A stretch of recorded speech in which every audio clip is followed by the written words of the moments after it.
Welcome to another episode of Bottom Line. I am Sabrin. I'm Kushan. From Redline.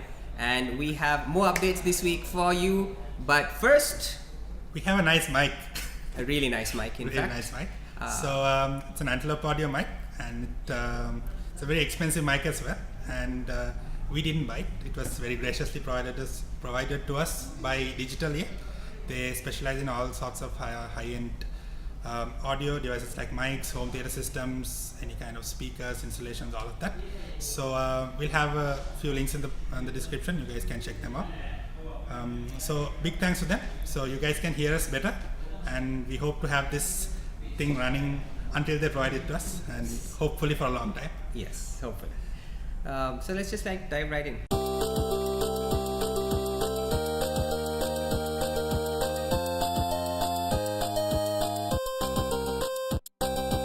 So our first topic for the day, we have actually some pretty interesting Ryzen 3 news. Ryzen 3rd generation. Ryzen 3 would entail a Ryzen 3 1200, Ryzen 3. I'm so confused right now. Yes. Okay. 3rd generation Ryzen. 3rd generation Ryzen. Yes. So yes, I just got it. So the new Ryzens are rumored to have, and when I say new Ryzens, we're talking not about the current second gen, whatever is released right now, whatever is going to come to us in the next few months. We're talking about the Ryzens that are expected in 2019, which are based on the Zen 2 architecture, also based on the 7nm processor that we spoke about last week. The rumor is on the street that the mainstream AM4 processors are going to have 12 to 16 cores. I find that hard to buy right now. It's interesting in that, yeah, it is a little bit out there considering that I don't think AMD initially would have planned that, and maybe 16 cores would be relegated to the Threadripper space. Maybe a 12 core. But there could be a 12 core, and the reason for that is actually the fact that Intel are going to be releasing an 8 core this year that we also spoke about last week. So there is going to be more competition towards Ryzen's processors. So if they came out with, even if they came out with higher clocks, and the same core count. Maybe a 12 core. This sounds. I read the article. It sounds a little bit sensational. That is like true. AMD is going to have 12 core processors and 16 core. Okay, so maybe it's not 100% confirmed, and you have to take this with a big bucket of salt actually, because there is. It would be interesting though. Like if you notice, there isn't a 2800X, right? So wait till like Intel puts out like 8 core processor and then like put out like 12 core, like 2800X, like. I wouldn't put it past AMD. I mean, I don't know if the technology is quite there yet, but it'd be cool. But regardless, if Intel release an 8 core this year, which it looks like they are going to, that means they're also going to be releasing an 8 core every year. So considering that AMD's platforms, or rather new processor, only coming out in 2019, they are also going to be facing probably competition from Intel's next generation refresh of True. Yeah, I suppose you'll be expecting them sometime mid to late 2019. Yes. So I feel like AMD will probably have a better TDP and a higher clock speed on Intel is struggling with the new 7nm, which we will get to. Yes, they are. Yeah. But nonetheless, it is still Intel. So I feel like AMD big enough. They're big enough to make something. They make something happen in a short period of time. So I feel like Intel have essentially, obviously, they are just playing catch up right now to AMD in the core game. And in a mainstream platform, 12 cores is pretty ridiculous. I feel like 8 cores was ridiculous, but here we are. But why though? But why? Like, I can't possibly imagine what I could possibly use 12 cores and 24 threads in a mainstream platform. The good thing would be like if they actually do that, and like you get a 12 or even 16 core processor at like what, $500. That means like a good quad core or 6 core processor would be like $100. Yeah. So I feel like I don't know how that would work. I don't think that's going to happen. How would you make a product stack otherwise? Well, you would essentially have your 8 cores at about the $300 mark, and then you would have a 12 core around the $500, $600 mark. So that way you don't have to necessarily drop the prices on your remaining stack. I guess, but then your $600 processor, you're really going out of like the mainstream. True, but that would nonetheless be your flagship processor on that platform. I guess. So it's not like Intel haven't done it. That's exactly what they're doing with the 8 core. I guess. So, and we don't know, knowing Intel, the 8 core, okay, this is going to tie into something we're going to bring up later on in this episode, is that Intel are obviously going to price that 8 core pretty high. Like all of you who are watching this and you're thinking, okay, Intel's going to release cheap 8-core processor. It's not going to be cheap. Just keep in mind that the current 8-core already retails at $600, and Intel, from what they've done in the past, there's a very high chance that they're going to keep the MSRP very close to that $600 even on the Z390 platform. It's just that it's going to be available and maybe available with higher clocks. So we really don't know, but Computex is like just a week away, so we probably will have an announcement soon. We'll probably. So that's essentially AMD's main news. We also have AMD mobile news in that they have actually put out details on their mobile CPUs. So a lot of you may not have known that their mobile CPUs have been out for a while, probably because Sri Lanka hasn't seen any laptops We haven't based on still it. seen no manufacturers really committing to bringing down them because it's AMD and there's a bit of a stigma so far. But great processors though. Yes. Up to 4 cores, 8 threads, onboard Vega graphics, very low TDPs, allowing pretty amazing gaming performance in very slim and at laptops. Relative lower prices. Yeah. So far we are trying our best to get our hands on some processors, but in the meantime, AMD seems to have refreshed that lineup with a new addition to the family, which is their H series of processors, which starts, I believe, at about Ryzen 5 and goes all the way up to Ryzen 7. Unfortunately, the H series of processors only bring higher core speeds to the table. They don't bring more cores. Intel, weirdly enough, which we didn't expect this, are currently the core leader in the mobile space. They're going the opposite, right? The H series is the low end, while they have a Ryzen U series, right? The high end. Is that what's happening? Because I that's read what the remember. opposite. Isn't okay? They have a 2700U processor. Yes. Isn't that a 8-core laptop processor? No. Isn't it? They don't. They technically don't have an 8-core laptop processor yet. Okay. They do have a 1700 that's available on the Asus G702 laptop, but that's a full-on desktop part. Currently, they have not released an 8-core for this thing yet. Their 2700 moniker, which is their name, is still reserved for their 4-core 8-thread processor. And I believe the H processors are just faster clock versions. Okay. Hey, if you're going to get it at pretty much the same price or slightly higher price, we'll take it. And I believe they're going to be extremely disruptive towards the Intel's current i5 and i7 exactly. use. And the newer processors, the 8th generation processors, haven't exactly been cheap. Yeah, right? yeah. Right. They have been commanding at the moment what seems to be a 20,000 rupee price premium over the 7th gen part. So I feel like in that space that was previously held by the i7 HQs, HQ process, there might be a little bit of space to work. with onboard Vega graphics. Like I'm kind of looking for that Dell XPS 13 or 2-in-1 type laptop, or a ZenBook that has GT 1030 MX150 graphics at a lower price point, since you're not paying for an NVIDIA chip. Sure. All built in. So we'll wait. But I feel like there are definitely products that already are in the pipeline, and I feel they are. Like, did Dell ever put out that laptop that they wanted to with the onboard graphics? I don't recall seeing this. We're going to do some research into this, and we're going to try our level best to be the first shop that brings you these laptops. So stay tuned for more of that. Now, moving on with AMD, we also have some information about GPU market share. Kushan? Yes. So John Perry Research, they are one of the research firms that actually researches computer hardware. So they put out their most recent report like a few days ago. So this details the sales from Q1 2018.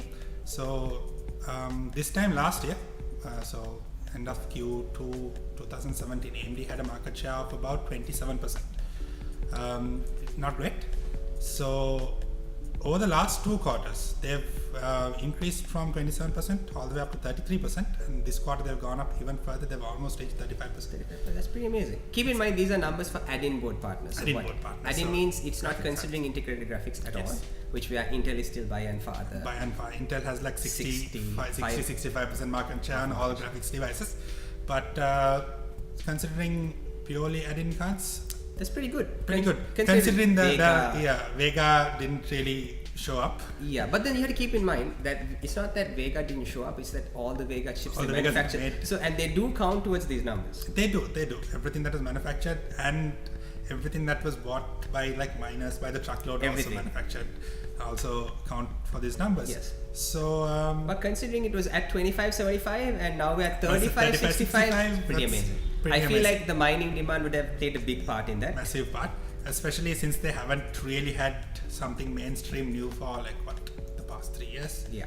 So considering that, and considering that Nvidia did have a refresh 2 years ago. Yes, and also have had superior high-end graphics cards Exactly. for a while now. Pretty impressive, because we are, even though those numbers seem a little lopsided in like 35-65, we have to understand that's only 15% off a 50-50 split. Exactly. So Which is pretty exciting. Getting closer. Like I think at AMD's worst, I think this was when like the 900 series graphics cards launched, and that's this nice graph. I'll try to put that somewhere if possible, where like you get when the 900 series launched, like the market share diverges like significantly. At one point, AMD had like under 20% market share. Then like the 900 series dropped, so like the 980s, 970s are going really strong. Really good cards. At that time, AMD didn't really have anything to compete with. So this is a good comeback for them. So like the 400 series was a really good comeback, and they're gaining even more ground, which is good.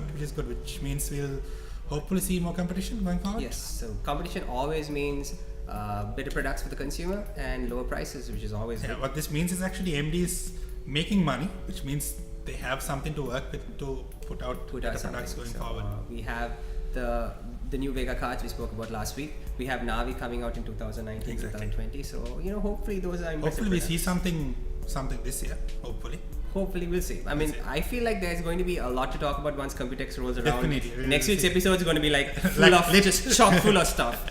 So till then though, we're just covering the stuff that came up during the last week. There'll be a lot of, always Computex this happens, there'll be a lot of things that you don't expect to be there. And from like manufacturers like, I didn't expect them to do this. yeah. So expect some coverage from us. Yes. We also have one of our own, one of the Redline team at Computex this year.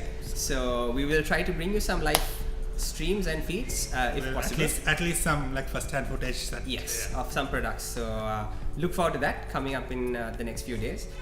Straight into Intel news. We have a very exciting new Intel processor. It's a dad joke from Intel. It is a bad joke and a dad joke. It is essentially Intel are rumored, according to many listings that have now been taken down, they are rumored to be launching a 40th anniversary processor called the Core i7 8086 kit, which is a throwback towards the legendary 8086 processor, which, by the way, the x86 architecture moniker, the name is based off of that processor. So I don't think I am old enough to remember what this processor was, but apparently it was something that essentially set Intel up to be one of the largest processor manufacturers in the world. So this was apparently a processor that just changed, I think, the way processors what they were able to do, I believe.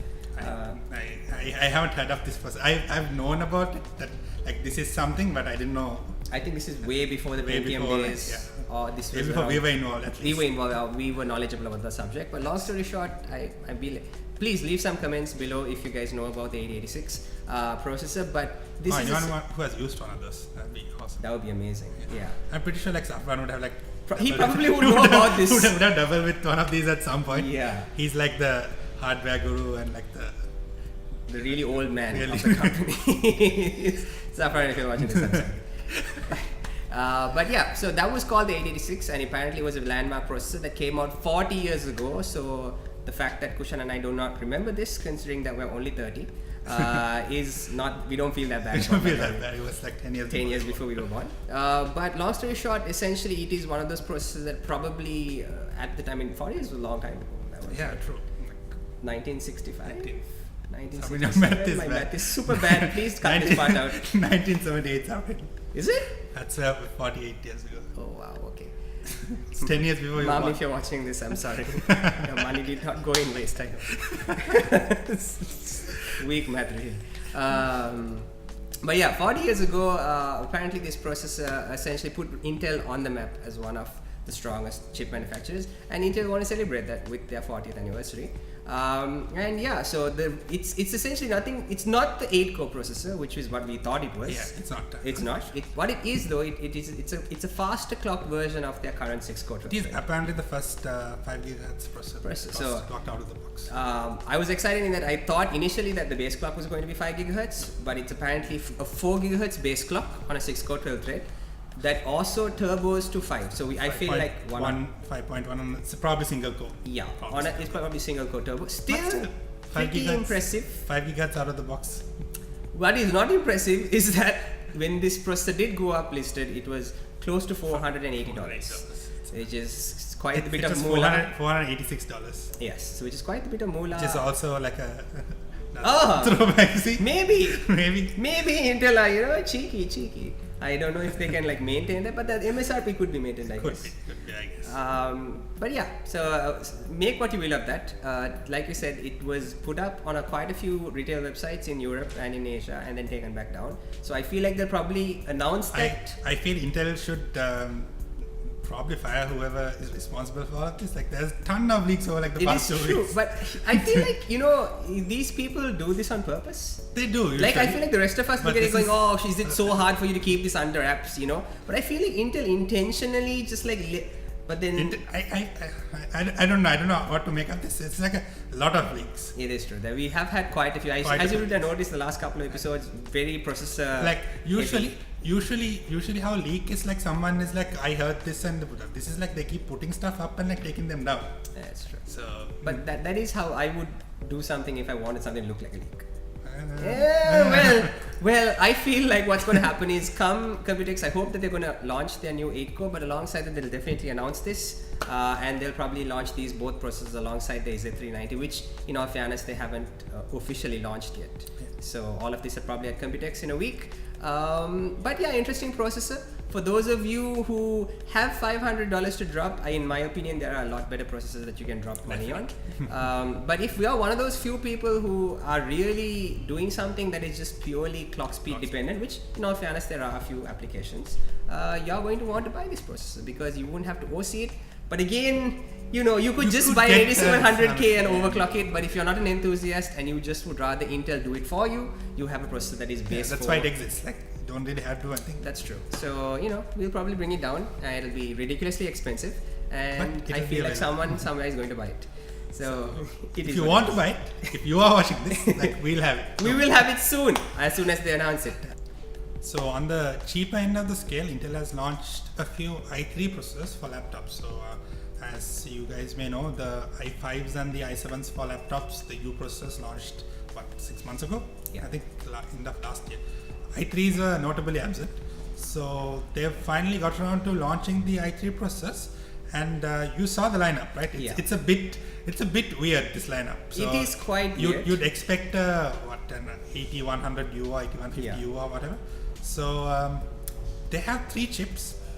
One is a Coffee Lake processor, which is current generation. It comes with a very high-end graphics card. It comes with the Iris Pro graphics. Yeah, 655. So 655. So fairly high-end, I would say, in terms Fine. of Intel graphics. Still not great, but so that's the current generation. It's still a 8th generation, and then you get a Kaby Lake, Which is... i3 processor, which is the older generation architecture, but branded as a 8th gen part. 8th gen part, which I feel would be the most commonly available. So that is Yes. probably the part that you'll see in laptops. And there is also, like, remember last week, if you watched the show last week, we were talking about how Intel is struggling with the 10 nanometer process and they haven't been getting yields properly. There's a third i3 model that is supposedly 10 nanometer part. Supposedly, though. Supposedly. The reason that we are doubtful of this is that we'll try to link the source in the description below. We have an interesting feature set, like Kushan said. On the Coffee Lake processor, we have onboard graphics, and that part is rated at 28 watts based on the current 8th gen architecture. Yes. But it's on the 14 nanometer processors. And then you have the Kaby Lake, which also Which is 14 nanometer, but also an older generation architecture. Which, first of all, I'm not really sure why they're using it. Like, why didn't they just flesh out Coffee Lake for all the I don't know. Maybe they had like excess chips i3 from- 700U so chips, and they like that's going to be a rebranded it. rebrand. It's going to be a rebrand, which is unfortunately in the laptop space is rampant. Like, Yes. like laptop users get way more rebrands than desktop users. So like if you were wondering, like the new MX130 is 940 MX rebrand. So we could go on for days about rebrands, but that would just be confusing and would just make you very angry. So okay, back to the i3 processor. So we currently have just one of the chips. Currently one of the chips based on the current Coffee Lake architecture. One, like Kushan said, that's older, and it has onboard graphics though. Yes, It has onboard older graphics. one has onboard graphics. And within a 15 watt envelope, and this is where things get a little interesting. The new one, that's what's the architecture called? Is it Cannon Lake? Cannon Lake, yeah. So the Cannon Lake, the one that's supposed to be on 10 nanometer, it's still 15 watts, and it doesn't have an onboard GPU. Now the odd part about this is the GPU is present on die. Okay, It's there, it's disabled, but without even using it, it's still running 15 watts. So what the rumors here is, it's either not an actual 10 nanometer part or a 10 nanometer part that's barely working, that they nominally put it up. So that like we have a 10 nanometer processor out there. So it's pretty much a glorified PR stack. Pretty much. So like pretty much all the sources here are like, don't expect this processor to be available anytime soon. Okay. Maybe not ever. And even if it was, it's not like you have a reason to be running out and buying it, because the 8100, as far as we can tell, isn't really much of an improvement over the 7th gen i3s. Yeah, just that you'll have something branded 8th generation. And it may have slightly higher clocks, I think. I guess, like, as far as I'm concerned, the only reason that I'd be looking forward to get like a 8th generation laptop is that the newer laptops themselves have been coming up with like newer features. Like, even though it's a rebrand, the MX130 it has DDR5 memory, it is fairly fast graphics card, and you get stuff like M.2 support, better M.2 support, stuff like that on the newer laptops. So the only thing I'm looking forward to is like having a good laptop in like 60,000-70,000 rupee range that has like all the newer features, instead of like, if you bought a 7th gen laptop right now, you can't add SSD separately, right? You'd have to replace your hard drive. That is true. Limitation. So currently, are we looking to, are Intel looking to launch this? Have they already announced this? Or? They've already announced this, so I'd say it was overdue. It was, I think, a few months overdue, the 8th generation i3 processors. They might have been pushing this back, trying to get a 10 nanometer part ready for this. That's why it didn't show up so long, because every generation, it's like within like a month, they have like the full stack up and out, and like this took time. Maybe that was an issue. Like, we've been hearing a lot of things about how the 10 nanometer is not working, so they might have tried, okay, this is the entry level, not a lot of people will be interested, let's try our hand here, let's make sure it's working, then launch it high end. Okay. So that might have gone wrong. Okay. And so they might have like resorted to like, okay, let's take this and put it in and just rebrand it. Yeah, so doesn't look great. Doesn't look great. It does look, according to the last couple of episodes, that we are Team AMD. But let's be honest, like we try to be unbiased. I mean, I do love Intel a lot. I feel like they have the potential to give better value to customers. I feel like that's the only area where they've been a little stingy. It's just in the value proposition, but you have to nonetheless keep in mind that they've brought us great processors. They've brought us 6-core laptop processors. So there has been a lot of progress, but I feel like this is really tied down to that 10 nanometer manufacturing hiccups. True. I mean, it's in all fairness. I'd say this is like a coincidence that's it's like a bad coincidence for them.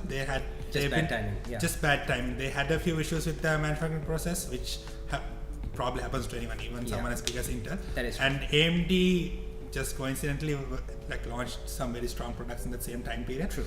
If Intel was going okay, they would have just brushed this off. But since in the face of like a competition, it kind of looks bad. Yeah. And when we were doing a bit of research on the whole production process of 10 nanometer, there are a lot of actual good reasons as to why getting the 10 nanometer process fabricated is difficult. Exactly. It's not like okay, they're trying, they're failing. There's good reason for it to not work properly. Yeah, exactly. And they're a big company. They know better than to like put out like a half-baked product that doesn't work properly. So they're taking their time, which is a good thing.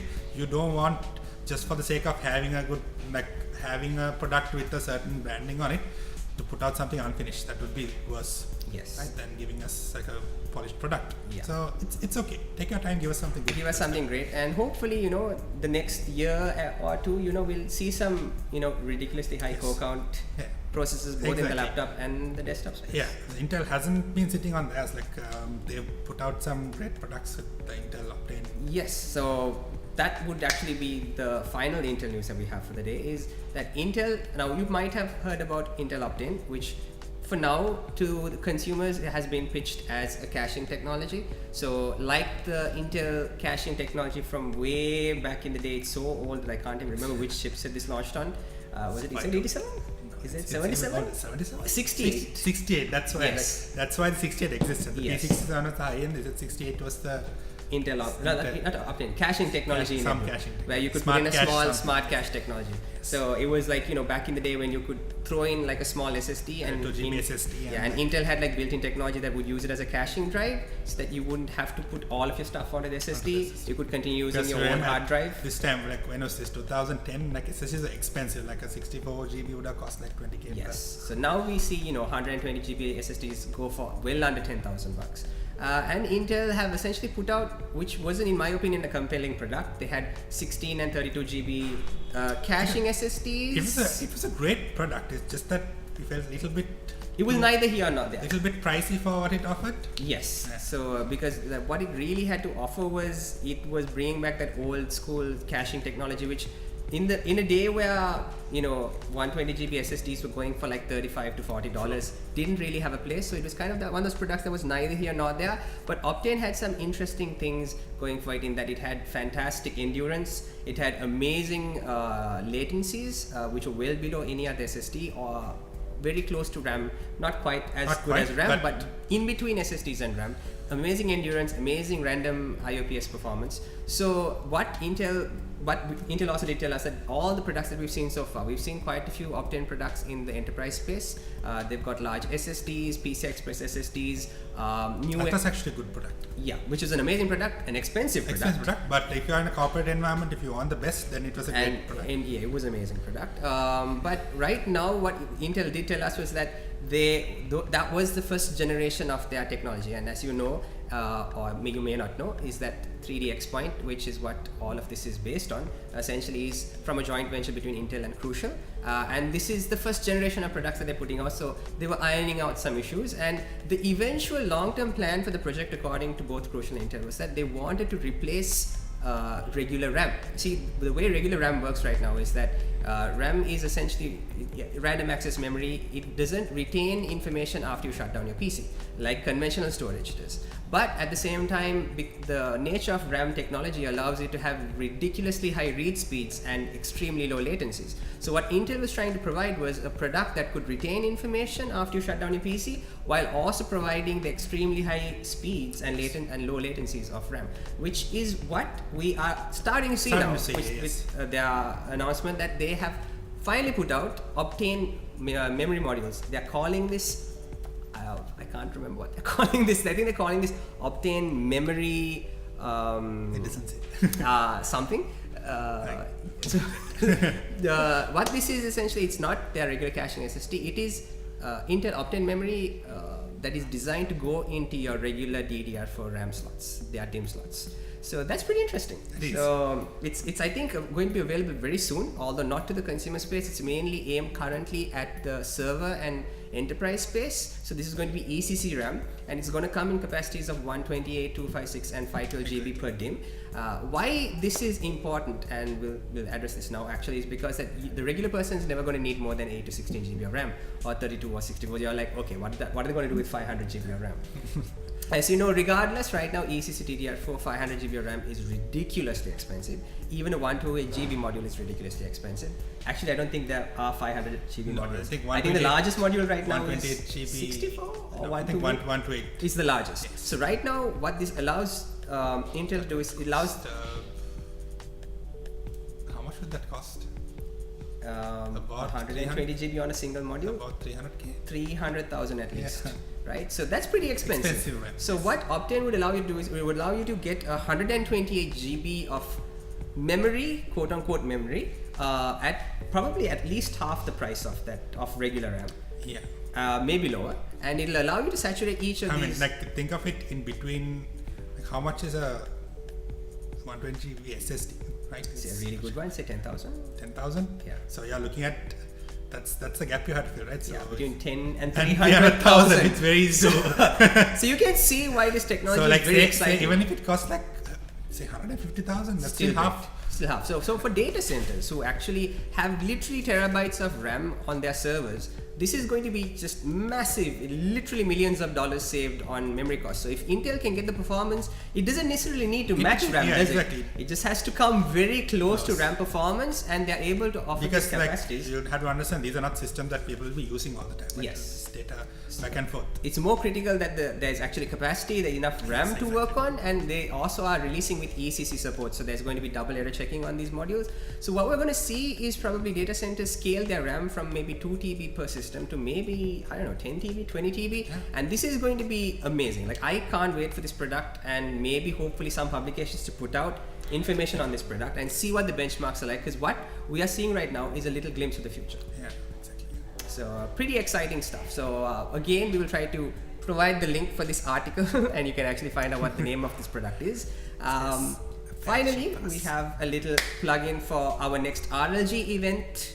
Yes, if you guys have been wondering where the RLG events went, we usually start like early in the year. So it's already Q2. It's already Q2, and we've been a bit busy like setting up this place, and we have a few more things to set up, which we will talk about in the future. Interesting things. So our first event is happening sometime next month. We don't have an exact date yet. We'll be publishing everything very soon, probably starting next week. So it's a FIFA event, the RLG FIFA 18 event. Same as every year. So it'll be a ranked event, and the biggest difference is that the winner will be getting a chance to represent Sri Lanka in an international tournament. So is this the first time we've done this, or did we do this last time? No, this is the first time we'll be doing this properly. Like, we have everything set up so that the winner of this tournament will be representing Sri Lanka in Singapore at AFGC, that's Asian Football Gaming Championship. So there will be participants from 8 other countries. Sri Lanka unfortunately only gets 1 entry, like all the other countries like India, Japan, South Korea, they get 3 entries. So we only get 1 entry because the first time we're taking part. So it'll be a good opportunity. So that will be the first prize for the winner. So whoever wins gets a free pass to go do their best. This is an all expense paid. All expense paid. Right? Your ticket's going to be paid for, your lodging is going to be paid for. Everything, transport, everything. So if you are a FIFA player and you're watching this, you're going to want to take part in this tournament. Entrance is going to be free, as all RLG tournaments are. And you are going to walk away with a ridiculous prize in case you actually turn out to be Sri Lanka's best FIFA player. Exactly. So pretty exciting stuff. We're going to have more information on this on our RLG page as well as on our Redline page. So stay tuned. Registrations are going to be open soon. And if you are a Actually, we have open registrations. So we'll announce the date, and all you have to do is like walk in on the day, sign up, and we'll put you into. So start practicing now. Start they practicing. Are going to be representing Yes. Sri Lanka. There's not Exactly. a small. So hopefully this is a small taste of things to come. Hopefully our future RLG events will have all of the winners going abroad to represent Sri Lanka. That's really our end aim, really. So we'll provide the registration link again in the description below. No registrations happening. People walk in and play. Oh, it's a walk-in play? Walk in, yes. Okay, so there's no online. No online. So it will be held at our location, our new store. So walk in. We'll have registrations here, so you can walk in, sign up, and play. That's it.